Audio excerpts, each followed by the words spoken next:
Kucing nak belah kucing banyak di Malaysia. Banyak orang belah, yang buang pun banyak juga. Kucing nak belah kucing banyak di Malaysia. Banyak orang belah, buang pun banyak juga. Kucing nak belah kucing cukup senang belah. Ada payah jaga, kencing merata-rata. Kucing satu Malaysia.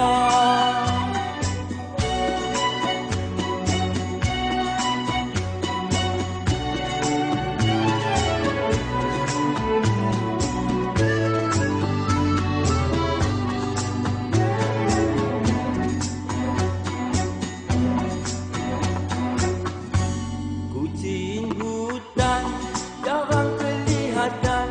Kucing jalan banyak jenuh bilang. Kucing kurap yang minta beli harap. Kucing Sarawak besar dia punya tapak. Kucing Parsi gemuk banyak isi.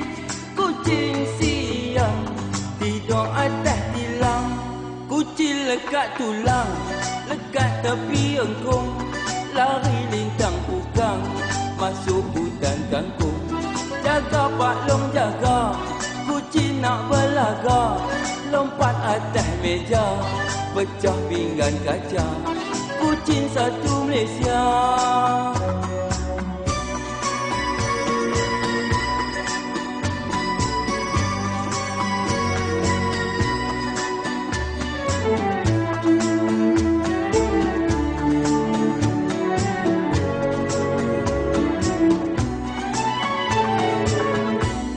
Belah kucing senang bagi makan.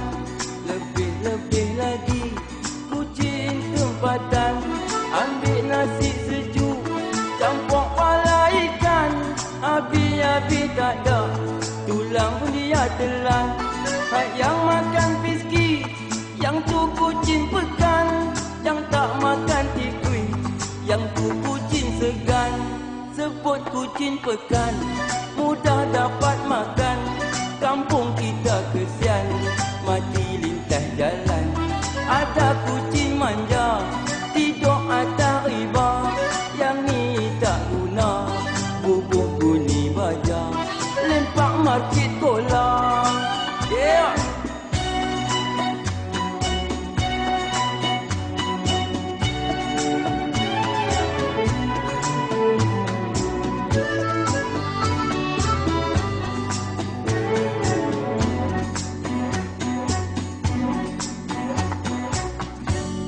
Ibu kucing rajin beranak.